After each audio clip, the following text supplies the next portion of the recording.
he's Survivor specialist Phil and Alexa are back, and Ding Dong the King is dead. Mr. Ward Dog Daddy is dead. Yeah, That's Daddy what we Ward named Dog last week.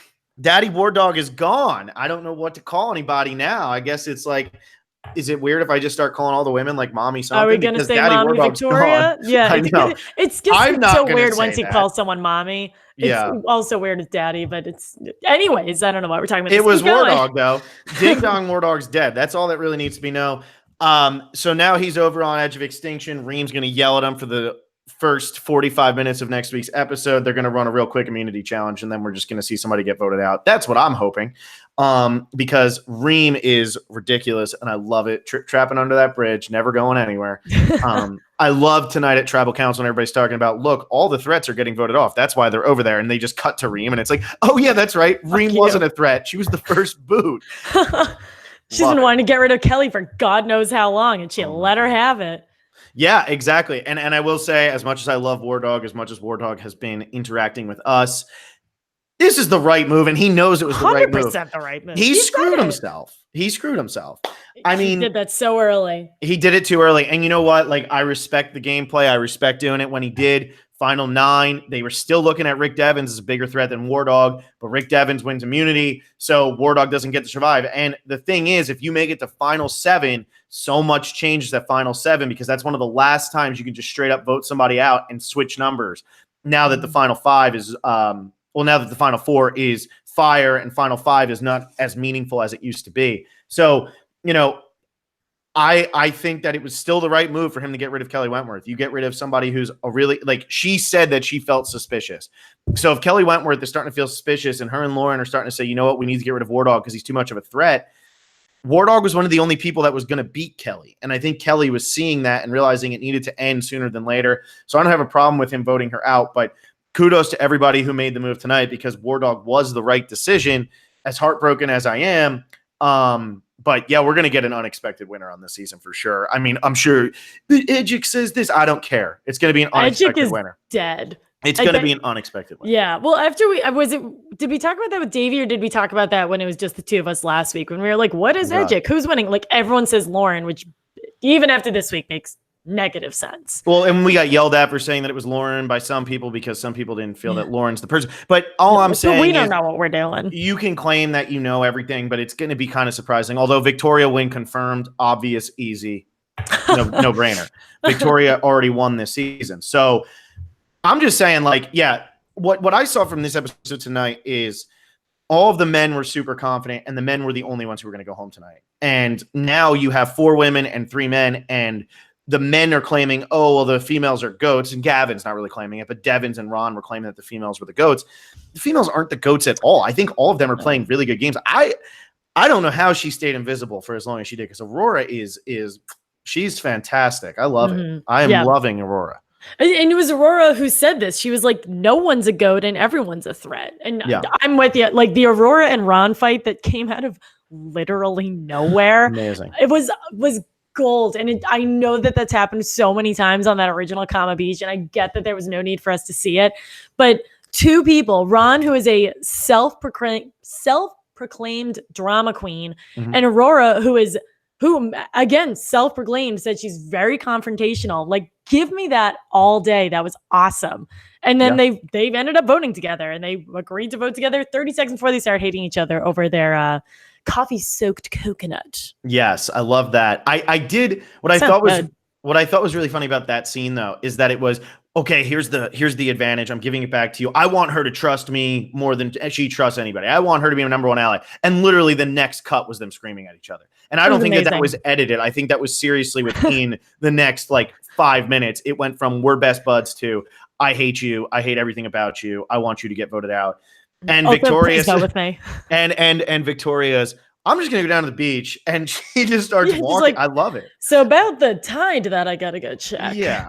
But I'm feeling a female dominated next week. Man's going home, and then it's gonna start to get tricky. And I do think, I said it at the beginning of the season, said it before anything went down, Mr. War Dog is going to win the Edge of Extinction challenge and get back in. That was your thing. Yeah, that was your thing.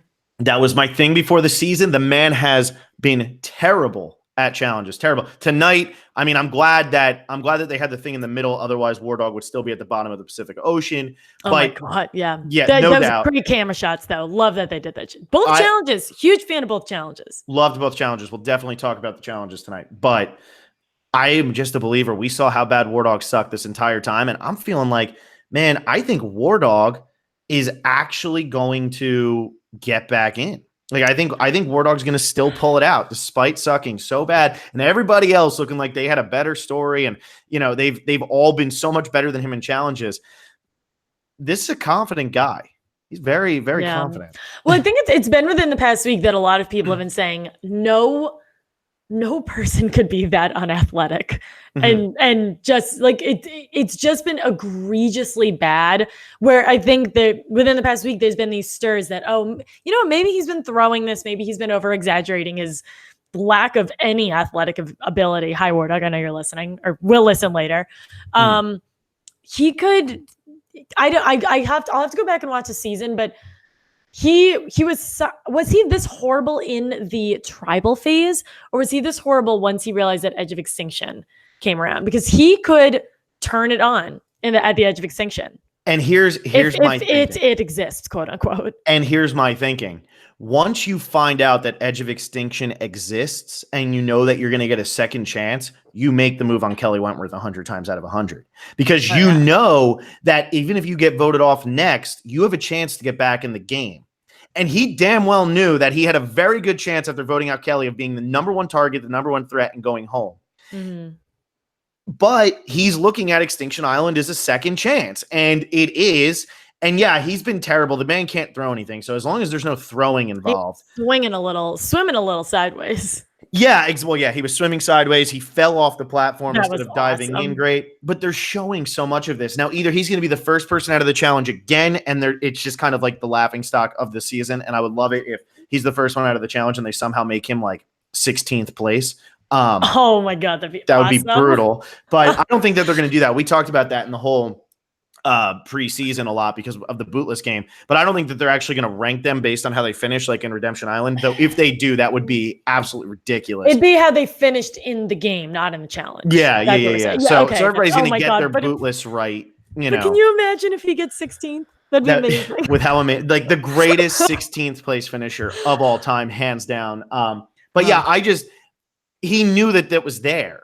And it makes it easier to make big moves when you know that going home doesn't mean you're done.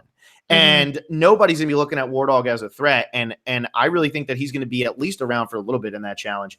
But who knows? We have to see what the challenge is anyway. He could also just be terrible at it. Yeah. And I'm sure we haven't heard much from Aubrey except for the fact that she gives really good bear hugs. Aubrey's probably just like hanging in that corner doing that thing all day. Absolutely. Kelly got great Edge of Extinction content. She pretty much got Eric's, but with like 3 times the length. And I really liked what went down with her and Reem, because Reem was like her best self tonight, her most extreme self. Kelly's one she has wanted out the whole time. She's wanted out for the 2.5 days that she played.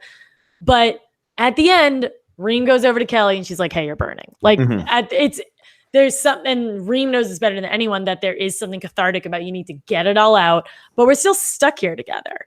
And she wanted Kelly out, and I'm sure she hates her, but maybe to a lesser extent than what we imagine. Well, and I think the thing is, like, I'm pretty sure 90% of the survivors, once they're voted out, they probably get mad and then they go back to being normal. I mean, Brendan and Bradley are a great example. They always talk about, how much they fought after the game was over, and it was constantly talking to each other. I mean, if you ask Brendan or Bradley, they will give you the exact opposite story still to this day.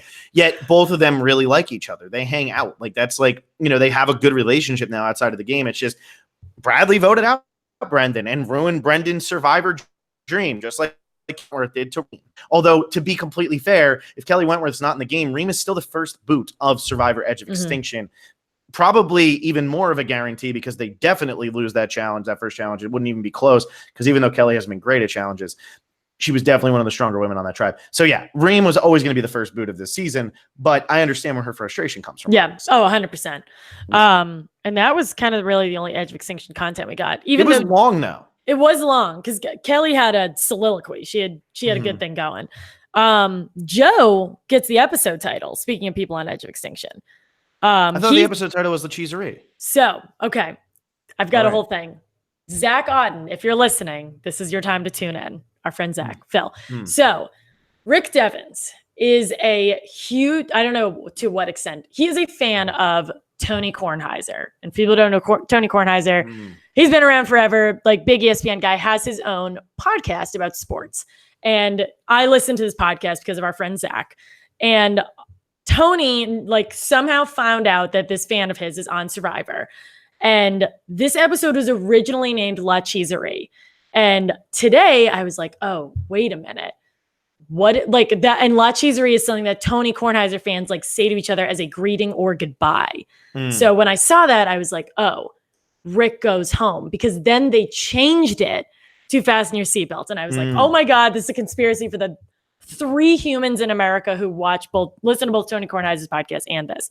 But this makes a lot more sense because Rick said that in excitement when he won. But Rick did originally get the episode title, and I know that benefits both you and intern. So if you are comfortable with it, I'm cool with giving both Joe and Rick episode title. And I think Joe's already said one, so it doesn't really matter. I think Rick has said one too, hasn't he? No, he hasn't. Isn't he hasn't. Crazy? Wow. You know, so it's not official. It's not official.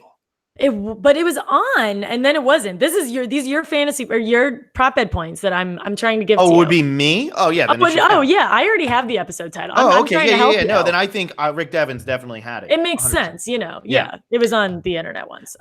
So there you have it, people. But before we keep going through that, I just want to announce that even though I ran out of Eliminator people, I beat Alexa in the Eliminator game because she picked War Dog. War Dog convinced her.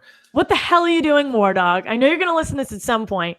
You shame me for putting you at number 6, and then I feel so bad for you that I give you my Eliminator as I'm doing somewhat well. I think I was leading the Eliminator. You were leading the Eliminator. And now I lose, and I am so mad at you, and I want to block you, and I hope you block me first, and I'm so goddamn mad at you, War Dog. I'm never drink wine when we're podcasting, but I am tonight. So cheers to you getting voted out.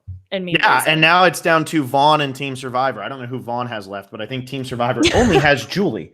So not great. Not great. So this week coming up, the Survivor will have to take Julie. We probably won't even bring it up on the podcast. So anybody who's listening now, you know more than what the Survivor is going to know about who they're picking for the Eliminator game. Because why describe the rules and then tell them, by the way, you have Julie? We'll just kind of gloss over it and confuse them even more. But Alexa, I just wanted to say you did a great job this season. You were in first place easily. You pretty much were War Dog, and you had your Wentworth moment tonight. And it bit you in the ass. And sucks. Because hate to see it. Even though I ran out of people, at least I never lost. So I beat Alexa. You somehow still beat me. I somehow beat Alexa. Vaughn, though, beat me. But at the end of the day, the fantasy game is what Vaughn is good at. I am destroying him, wiping the floor with him in that, despite the fact that my first pick went home tonight. I might not have anybody in the final 5 and still win the fantasy game. That's how good my fantasy team was at the beginning. This has been an emotional roller coaster. Yeah, especially since Team Carl is going to get the Victoria W. I mean, that is a lock. Team Carl's about to win. It is going to be a surprise victor, but Victoria is an obvious win. Great Victoria thing there. Thank you. Wow, that's like that was really fun. Yeah. Victor Victoria is a movie. Hashtag Victor Victoria. Hashtag Victor. Yeah. Also, no hashtag Rice Nazi. We gotta end this like now. Yeah, so I know. Keep sending your prop bet ideas, people. Oh, I guess you can't do Rice Nazi. It's probably a little. Based on what might be happening in season 39 and 40 for anybody who's alive in the community, I'm sure we'll be able to come up with plenty of things that we can do. That'll be plenty fun for the prop bets. Chugs no doubt wine about that. Frustratedly. Yeah, exactly. Although for 40, there is no frustrated wine. Oh yeah, 40, it is happy. And as far as I'm concerned, from just reading things, my heart is going to be very, very happy when season 40 airs because the Queen's back, but but we're not talking about that. Queen stays queen, and I'm not talking about the Queen. I'm talking about the real Queen. So anyway, how about episode 10 of Survivor Edge of Extinction? Anyways, yeah. Okay, so I got my 2 rants out that I really wanted. What else we do? Why don't we talk about these challenges? Yeah, let's talk about the challenges. So first because we always shit on the challenges, and these were good. And I love the reward. We have to talk about the reward because what is heaven, Alexa? Heaven is rubbing mud all over War Dog's. Or no, was War Dog rubbing his back? Either way, it's Heaven. Someone's rubbing something on someone's back. Yeah, there's mud involved and two shirtless men rubbing each other. So I had texted my mom and I was like, I forget how it came up. I was texting my mom and I was like, this episode is insane. I can't believe we're watching War Dog and Rick give each other naked massages. And she goes, what? I haven't watched yet. Ooh. So out of context, that's not going to be great. As your mom sprints to the DVR. She's like, oh, wow. Yeah. War Dog and Rick. Yeah. So that was amazing. And a good reward. Like, how about that for a fun, interactive, you get the shower, you get the mud bath. It's about time. And then we're getting a family visit next week, even though we thought we weren't. So, and guess what? Ron made it to the family visit, and he's going to get voted out next week. Don't tell anyone. He's done. But I wanted to say too, this episode was there was a lot going on in this episode, but it didn't feel rushed. We had a really long time on Edge of Extinction. The challenge was a really good challenge. The reward itself was a very good reward that we got a lot of time spent at that reward. The immunity was not rushed. The pacing after the immunity challenge was not rushed. It was a really well-paced episode, and I feel like a lot happened, and we spent a lot of time in a lot of areas. Yeah, I know there's only 8 people left in the game, but this still felt, I don't know, I really like this. I like the pacing of the episode. I actually thought it was kind of obvious that War Dog was going home, because if War Dog doesn't go home, I mean, everybody on that island literally was drinking Kool-Aid, and I don't know how he convinced them all not to vote him out. Yeah, but they're smarter than everyone's letting on. Yeah, every one of these people, and that's what I think is crazy. I think War Dog actually was the one who tweeted it out, where he said that nobody in this game has voted with the same person. It was something insane where it was like nobody has voted for the same person, or somebody find the tweet, but it was like the first time, he claims it's the first time in Survivor history that this has happened. Probably because it's one of those like ESPN stats where this is the first time somebody's homered on a Tuesday while it's 74 degrees and sunny in Baltimore, but they're playing in Washington. So what was the stat? I don't know what the stat was. I have to find what the tweet was, but it was a really great tweet. And it was interesting because it's showing how much he said this isn't voting blocks, this is anarchy. And I kind of agree with them, because it is kind of anarchy. Everybody knows what they're doing. It's just that not everybody's letting it on. And Victoria said it perfectly tonight. Every threat is over there. So why would you want to admit everything you've done? Because then you're going to go home. But also you have to start admitting what you're doing. Otherwise the jury's not going to respect it. That is how Victoria is going to start off her final tribal council speech before she takes home her $1 million check. Yeah. Victoria had that. And then it was Lauren too, and this is something that like everyone's always realized, but this is probably one of the first 2 or 3 times I've actually heard it mentioned on the show.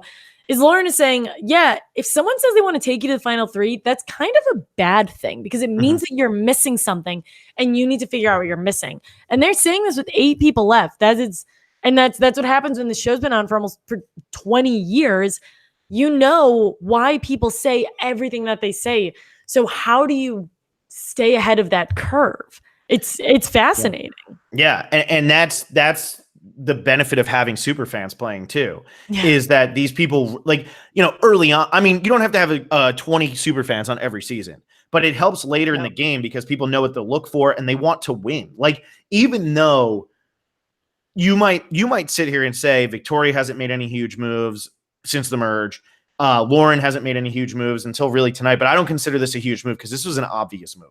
But you can sit here and say all these people haven't knew it was coming too. Yeah, and like Gavin hasn't really made any huge, but every one of them is trying to figure out how they're going to win the game.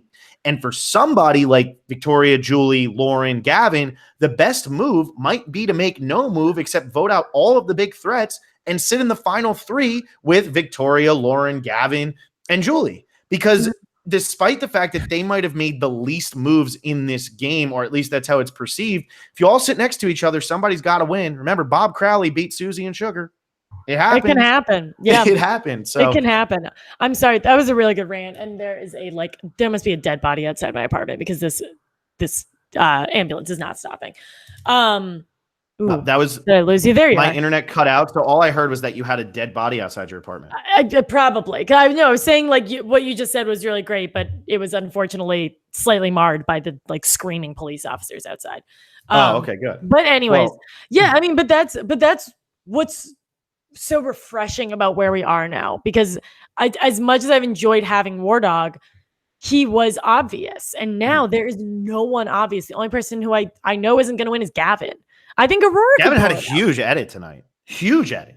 He did, but I would have expected him to go home with how big his edit was. Yeah, because it did kind of come out of nowhere. Yeah. But like, I think he had like 6 confessionals tonight and only had like 13 all season or something like that. And That's he crazy. did get, God, this is why Kelly Wentworth needs to get voted out more, because when she was the final member of the jury, you couldn't get much out of her. She was all up in those jury reactions. I loved that. And Gavin was getting a lot of love from her and David. Pretty much anyone who wasn't War Dog was getting a lot of love from her and David. They were super pumped about Rick getting that, getting immunity. I'm super nervous for Rick. I mean, that's going to be tough. He's got 2 in a row.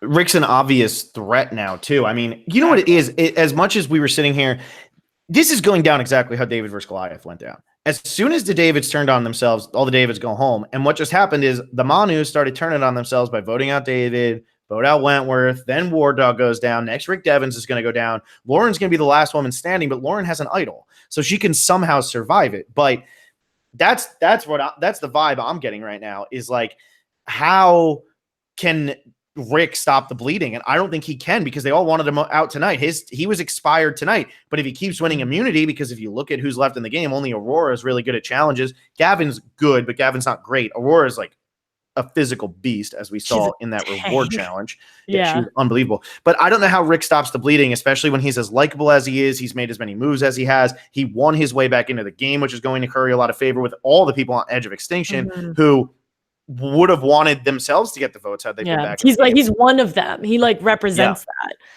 that. I forgot what I was going to say, but yeah, you bring up a really good point about him being so likable. Even when he had his one bad episode, people still liked him. Like, he can't not be likable, which is a really odd position to be in, because in every other facet of life, that's a really, really good thing. But he is in such a tough position now, because he and War Dog had a really good arc together where they were always so separate. War Dog is the one who he was like, screw you, I'm never playing with you again. And they finally get back together. They finally have their romantic mud massage. And then he goes. And Rick stuck with him. And I think that's going to go, if Rick gets that final 3, that's going to take him very, very far. Yeah. Because I think War Dog is someone who is going, assuming he remains on the jury, he's going to respect good gameplay, and he's going to see that in Rick. Well, and the thing is, right now, Rick gets to a final 3 against anybody in the game. He gets every single vote from every single juror right now. Because Reem, who might not have liked Rick right away, lived with Rick for more days than anybody else out there has. Chris lived out there for more days. David obviously votes for Rick. I think Kelly could. I think Kelly votes for Rick. I mean, she was excited he had won the immunity. And then I think that any of the pre-mergers vote Rick, because they all had to lose to Rick to not get back in the game. So this really adds an interesting dynamic because of when Rick got back in and how well he's done since getting back in. Like, he got back in at final 13. It's not easy to navigate Survivor from 13 to 1. Yeah, it's his second chance, but still, he's got to do it. And nobody's been able to vote him out yet. And now we're down to final 7. That's a long time. I do think his time's about to run out, but you know, you can't get rid of Aurora yet, because Aurora just keeps on competing in the challenges, and she's really the only one who can beat him. And things have been working for Aurora, and she's someone who I'm probably the most excited to read her exit press on, because people are still working with her, even though everyone also wants to get rid of her. And the reasons they want to get rid of her don't seem to be very challenge oriented. They seem to be very personality oriented. But at the end of the day, this group keeps working together. And it was War Dog who approached Julie and said, hey, we got to get rid of Aurora. And she was like, I've been freaking saying that for a month. Why didn't you do it last week? But then it did. And why didn't you do it last week? And then everyone still goes for War Dog. So that dynamic is so interesting to me. And she's got that extra vote. And now that the numbers are a lot smaller, that's going to work out really well for her. And I know extra votes don't work out very well, but we're at the point where there are no real alliances. And I think that could be gigantic for her. Yeah, I agree. I am listening to you. My roommate's making googly eyes at your trying to figure out how big how loud it's going to be. How loud is it going to be? He's probably good because you're plugged into the computer. It won't be like the Brussels sprouts incident. I sure hope. We'll find out. Well, if everybody, if you want to know, heard your you heard it turn on, right? Well, okay. This is what happens when you don't have a studio. When our Hap buys us a studio, then we'll figure it out. Great reference. Great reference. Hey, you buy me a damn studio. But this is the fun, right? You get to know. I mean, Alexa's roommates walked behind 40 times, and now my roommates swap. We're doing in New York. It's the big winter clothes swap. So my roommate's swapping out her winter clothes for her summer clothes. It's really exciting stuff over here in New York City. Nice. Well, yeah. Back to he's gone. He left. That's how bored he got by our conversation. He's about to starve. But back to this. So at Final 7 right now, who do you think is going to be in the Final 3? I want to ask you that, and then I want to see if you caught the most important line of tonight's episode, which I don't think you did because you haven't brought it up yet. Definitely not. So let me cross out War Dog because Hey, he could still get there. Oh, okay. Can we turn off Edge of Extinction for a minute? All right, yeah. Out of who's left in the game, who do you think is most likely to get to Final 3? I think Victoria. I think Julie. And I think Lauren or Ron. Lauren. Why do you think Lauren? I don't think anyone has a problem with her. And I think people, I don't know how people view her. So this is more of like how I think people view her. But I think without Kelly, and she even said, she was like, without Kelly, like I lost my big sister, but maybe I can kind of play my game. I don't think people see her as just her. I think they will always see her attached to Kelly. I think any threat that Lauren had is people don't see that. I think if she plays, if she plays this idol, people are going to see her as a threat, but I think people will want to take her. Here's what happens. Lauren had the line of the episode. My dad is going to be so proud of me for my fire skills. She did say that. That's the line of the episode. Oh, that one. So, I remember like writing that down and being like, oh, how cute. Her dad. I didn't even think about that. Nice job. So Lauren will be in the fire making challenge. Will she win it or will she lose it? I don't know. Her dad will disown her or continue to love her. Book it, because that line did not need to be in there. She wasn't even facing the camera when she said it. Her back was to the camera, and I think the camera was actually on Victoria. Over her voice, yeah. Yeah, and so they didn't have to put that in. They put it in. Lauren will be sitting there trying to make fire at Final 4. Whether she wins or loses, who knows? But I do agree. Lauren, Victoria, and Julie are the three that I would say would be in the Final 3 if this was how it was going to go down right now, because there's no reason to vote out Victoria, Julie, or Lauren for the next 3 weeks. You can get rid of Rick. You can get rid of Ron. Nobody likes Aurora. Gavin is really likable. All of those reasons. So why would you ever look at Vic, Julie, or Lauren? But with Edge of Extinction, somebody's coming back in that game that I think could really make a run to get to the Final 3. I really think they can make it happen. I don't know who it would be. I'm still banking on War Dog because it was a preseason prediction. And I love preseason predictions that come true. But yeah, I really could see it happening. So I don't know.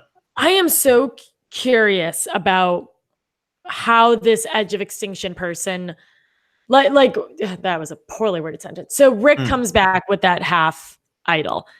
I can't imagine nothing happens, because why wouldn't you immediately vote that person back out?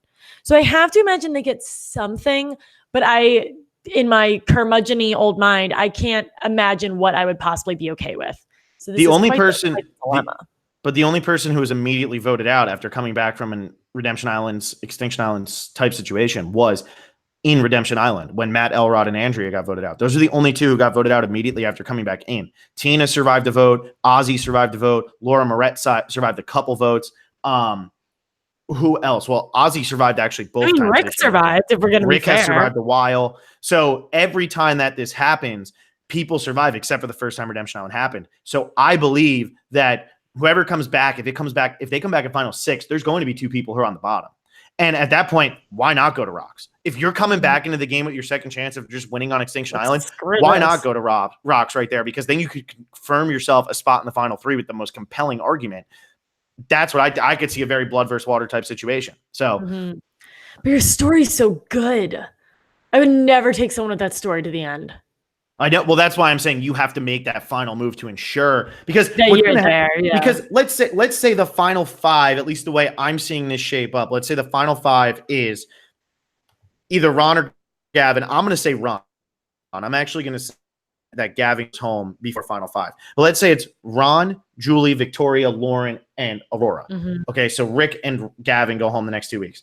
That 5, Well, somebody's going to be on the bottom of Mm-hmm. that. There are 2 people on the bottom of that. And whoever comes back from Extinction, they're going to want to try to work with to try to create a 3-3 tie, especially if Lauren's one of those people who's on the bottom and has an idol. So I think that there's just a lot that can be done and a lot of game to be played with that person who comes back from Extinction Island. You're right, because we still have an extra vote and we still have an idol. And that idol wasn't even referenced tonight. Lauren had no problem not playing that. Aurora gets her extra vote back. Ron, we see, I'm very excited to see this, and I'm glad this is coming back. Ron, we see him giving Rick that extra, the menu. When did we talk about that? 6 weeks ago? And then everybody's going through Rick's bag. Ooh. Oh, fun. I love that. Love that Ron's doing that. Love that move. Can't wait to see everything explode. And Ron probably will go home in an explosive and amazing fashion because of this. I love it. No, and I love that. This might not be true, but I feel like this season isn't that advantage heavy. And I know I've actively complained about Edge of Extinction people interacting, but even with that, I feel like when I look at the season as a whole, I don't get that vibe, and I really love that. Yeah, I totally agree. Like, there's a lot of advantages, but the advantages haven't made that much of an impact on the game in reality. Exactly. Yeah, that's the biggest thing. So yeah, I don't know. I'm curious to see next week if it's something obvious or if it's not. And I do think that Ron could be in a lot of trouble if he gets caught with his hand in the cookie jar doing this moment. But also, I like that this was presented on day 1. We really didn't hear about it, and we heard about it in the second episode. Haven't heard about it since, and now it's coming back. Like, I like that because we haven't even heard Ron talk about having that, and yet it's still coming back into the game in some sort of fashion, and Survivor's not beating us over the head with it. So I really like this. Yeah, I thought that was very, very well done. And that happened episode 1. That happened like minute 1, episode 1. Yeah. And we're talking about that now with only 3 episodes left. There's 3 episodes left. That's it, which is You're crazy. coming in hot. I know. That is crazy. There's only 3 episodes left. And really, I don't think we're any closer to figuring out who's going to be the winner of this season, because 3 episodes left and 16 people still have a chance to win. 15 people, because Reem doesn't have a chance to win.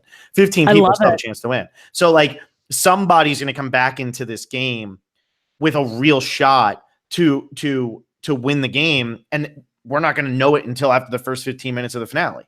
We can't even sit down and say, okay, who's going to be the final 3 for sure going into the finale, because we don't actually know. Our finale predictions are going to be a disaster. Yeah, of course. I mean, they normally are, but they especially will be, because that's what are you going to do? So yeah, I mean, I'm just going to sit here and say, like, who's the safest to get to the finale right now?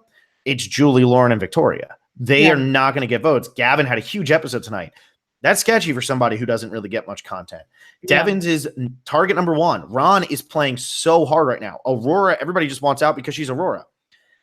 I think that the 3 people who are not ever going to go to Extinction Island guaranteed are Julie, Victoria, and Lauren. I think all 3 of them never touch it. I honestly can't imagine what the 3 of them look like getting their torch snuffed. Like, it's one of those weird situations. You just have, it's like when you're watching a TV show and all these characters are dying off, and you see the one and you're like, I can't imagine them getting killed off. And then they don't, because it's really hard to figure it out. You know? So that's my take on all of that. But we didn't really talk about the second chance. Yeah, that's gonna be way too loud.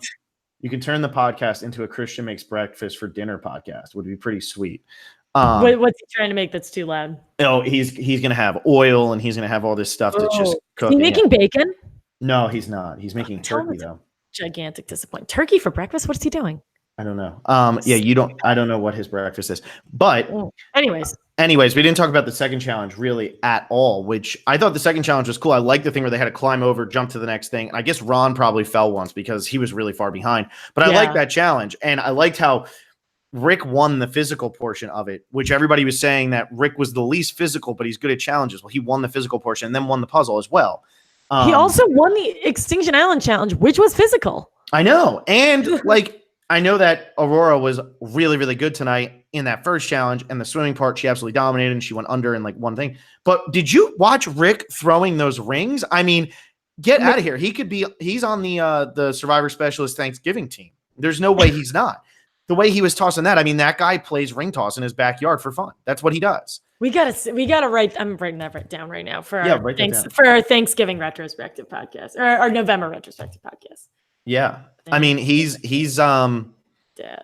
good at those types of challenges. He's really good at those random backyard games. He probably crushes cornhole. Yeah. So like, you know, I think Rick is really good at challenges, but everybody's just going to keep talking like he's not because he's the big dude. And that's the dad bod. He admits it. I'll say that. He's the dad bod. So why would you worry about Rick Devens? You have all these guys with muscles and look how good they are. They're all on Extinction Island now. There's not, I mean, Gavin, I guess, is muscular, but Gavin's more like skinny than anything. He just has muscles, but it might be because he's been starving for 30 days. That might do it. Yeah, but like everybody with muscles is over there on Extinction Island, and Rick Devens just keeps winning immunities. Rick Devens crushing it. Yeah. Even Mr. War Dog, he's got muscles. We'll see if he will use them or if he's able to use them. But yeah, I don't know. I wonder if he got his Brooklyn Nets tattoo removed.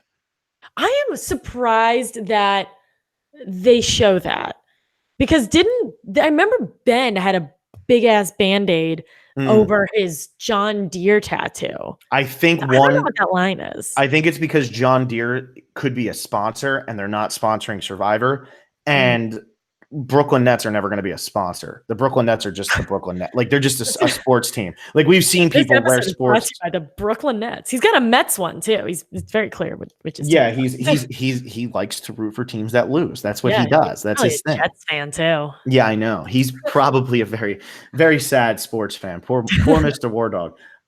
Yeah. So I don't know. I guess you can get away with the Nets thing, but they scored 31 points in the first 27 minutes of their elimination game the other night. Like, way to show up, boys. Gotta love that. That's see, the only basketball thing that I know is that whole Damian Lillard shot last night. Yeah, everyone at the office was flipping out today.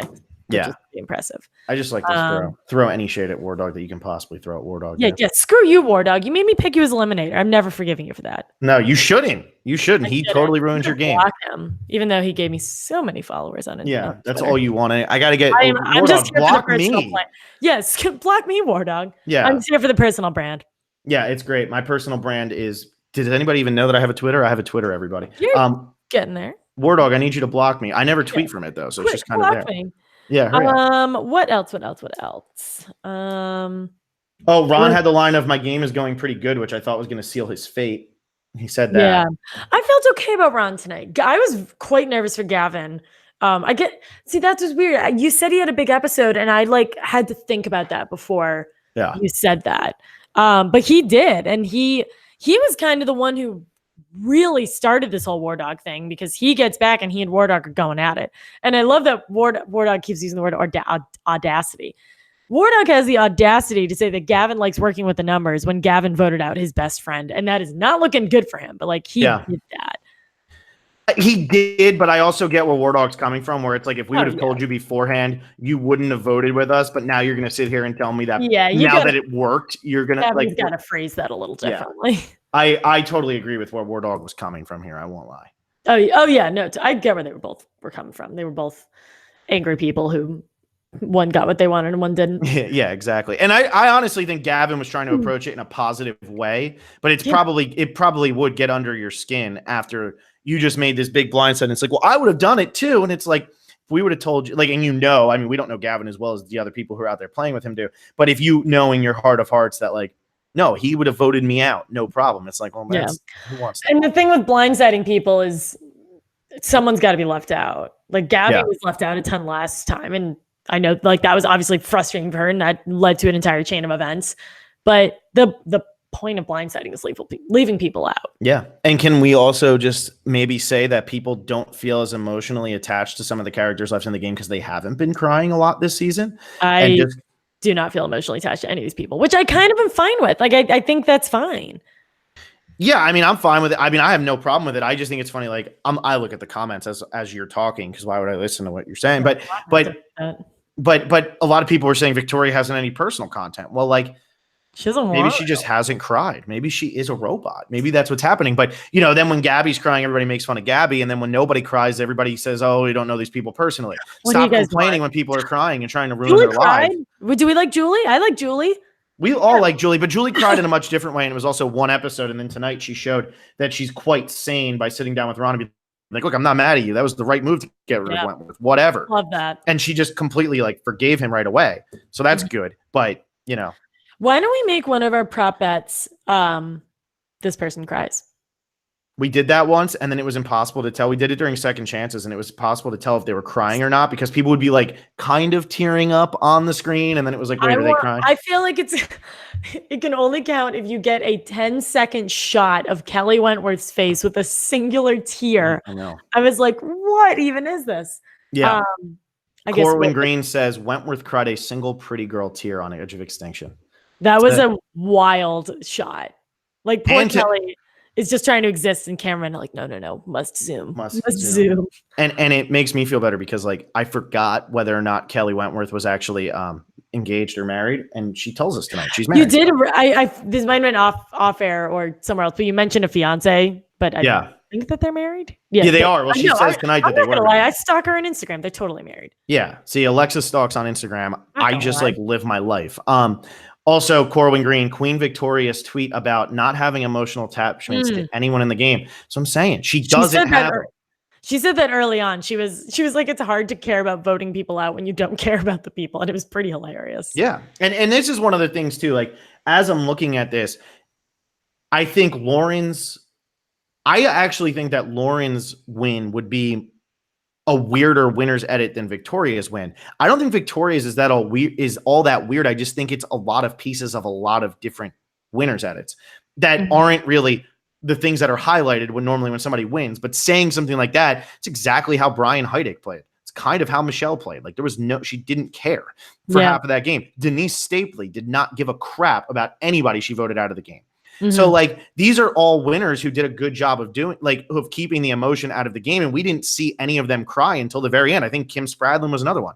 They didn't cry until they sat there at final 3 and then they break down. Brian never did, but in terms of the women, I just named. He's dead inside. Yeah. Brian literally was just like, okay, somebody get me a bow and arrow immediately. But like Lauren, on the other hand, I mean, she got to eat tonight. That's good. Like she's not going to pass out again. Big win for Lauren. She gets to eat twice in a row. Yeah, but I don't know, like, if she were to win, I'd be like, all right, well, what did I miss while watching this the first time?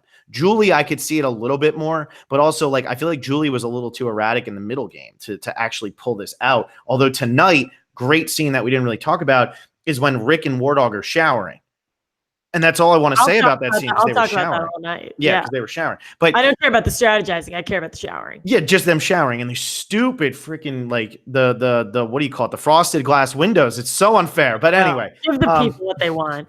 Yeah. What is this? It's 2019. But they're sitting there talking. Devins is saying like none of the women are playing. None of them are doing anything. And there's Julie and Lauren in the water going, all right, I've heard every woman's name as a goat. Let's get rid of the men. And it was the two of them bringing it up. Too easy. I know. Yeah. It was too easy. Yeah. And also, if you go all the way back to earlier on in the season, it was Julie and Victoria having the conversation about the women aspect of how do you win Survivor as a woman, finding idols as a woman, all that fun stuff. So, hey, it's all still there. It's all there. We have it. Yeah. Yeah. So, it's a season with a lot of good foreshadowing. It just takes a while to get to it. Yeah. It'll be interesting to see how people feel about it on a rewatch. Yeah. I think it's going to be much better on a rewatch. Once you know what to pay attention to on Extinction Island and what not to pay attention to on Extinction Island, I think that this season becomes much, much better. Yeah, I think I'm just confused. And I think I have to just take myself out of caring about the edit and just be like, this is what it is. There's this whole other factor that we're not used to. I think I'm enjoying this. I think I will like it a lot more when I rewatch it. Yeah. I agree. I totally agree. I think that this has a lot of rewatchability. All right. MVP for the episode. Who is it? Oh, you go first. Well, I'm down after having 5 people left going into a double boot episode last week. I'm now down to 2. So Alexa, Vaughn, and I all have 2 people left. Carl still has Victoria. Wow, we're even? We're even, but literally, I'm beating you by like 40 points. I can't, that doesn't, it feels like you still have 7 people on your team. I know. Well, because I like the 3 people I have, I feel like are still getting so much content, or War Dog is going to get content over at Extinction Island. Although David was MIA tonight, he might not be on the island anymore. You're blown away. He did. But I don't know. I'm kind of feeling. I like how you're fixing the border. Oh my gosh, yeah, the border was killing me. I'm gonna give it to I'm going to give it to my girl Aurora, mostly because I want to just like pump up my team and there's no one who like really sticks out to me. Aurora is someone who very easily, when dealing with someone like Ron, she's someone who very easily could have not gotten her vote back. She gets it back. She ends up working with Ron and Julie, who we know there's some kind of weird relationship. She's a challenge beast, but no one's talking about her as a challenge beast. So although there wasn't anything flashy that came from her tonight, I don't think there's anything flashy that came from anybody tonight.